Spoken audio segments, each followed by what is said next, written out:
இந்த வீடியோவை கடைசி வரையே பாருங்க. இந்த பொண்ணு புதுசா ஒரு கம்பெனில ஜாயின் பண்ணிருக்காங்க. முதல் நாள் வேலைக்கு வந்த உடனே ஒரு பையில எடுத்துக்கிட்டு ஓனர் ரூம் உள்ளார போறாங்க. அங்க இருக்க ஒரு போட்டோவை பார்த்த உடனே ஷாக் ஆகிட்டாங்க. ஏன்னா அந்த போட்டோல இருக்கிறது இந்த பெண்ணுடைய புருஷன். உடனே இந்த பொண்ணு அந்த ஓனர் கிட்ட அந்த போட்டோல இருக்கிறது என்னுடைய புருஷன்னு சொல்றாங்க. அதை கேட்ட உடனே அந்த ஓனர், என்ன நீ உளறிக்கிட்டு இருக்க, அவரு என்னுடைய பாய் ஃப்ரெண்டுன்னு சொல்றாங்க. ஆனா இந்த பொண்ணு, அவரு என்னுடைய புருஷன், அவரு என்னை கல்யாணம் பண்ணி 2 வருஷத்துக்கு மேல ஆகுதுன்னு சொல்றா. உடனே இந்த ஓனர், நான் எவ்வளவு பெரிய பணக்காரி தெரியுமா, 3 கம்பெனிகளுக்கு நான் ஓனர். நான் ஒரு பையனை லவ் பண்றேன்னா அவன் பணக்காரனாக தான் இருப்பான். உன்னுடைய புருஷனை போய் நான் எப்படி லவ் பண்ணுவேன்னு சொல்லி அந்த பொண்ணு அங்க இருந்து அனுப்பி விடுறாங்க. ஆனா இந்த முதலாளிக்கு ஒரு சின்ன சந்தேகம். அதனால தன்னுடைய பாய் ஃப்ரெண்டுக்கு போன் பண்ணி தன்னுடைய ஆபீஸுக்கு வர சொல்றாங்க. அவரும் கொஞ்ச நேரத்திலேயே ஆபீஸுக்கு வந்துடுறாரு. வந்த உடனே எதுக்காக என்ன வர சொன்னு தன்னுடைய லவ்வர் கிட்ட கேக்குறாரு. உடனே அந்த பொண்ணு, உங்களுக்கு ஒரு நபரை அறிமுகப்படுத்தி வைக்கணும், நீங்க உட்காருங்கன்னு சொல்லிட்டு அந்த பொண்ணை வர சொல்றாள்.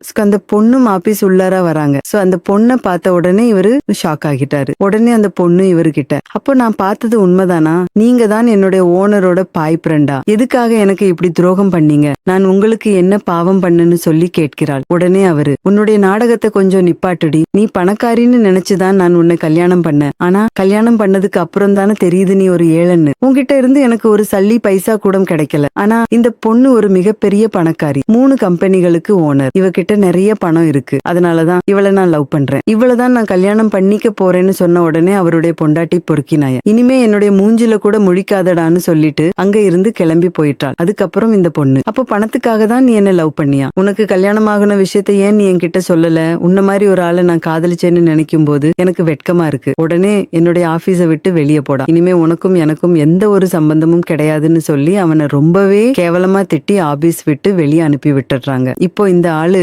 யாருமே இல்லாம நடுத்தெருவுல நிக்கிறாரு. பெண்களை ஏமாற்றிய இவருக்கு சரியான தண்டனை தான் கிடைச்சிருக்குன்னு நினைக்கிறவங்க இந்த வீடியோவுக்கு ஒரு லைக் போட்டு கமெண்ட்ல சூப்பர்னு கமெண்ட் பண்ணுங்க.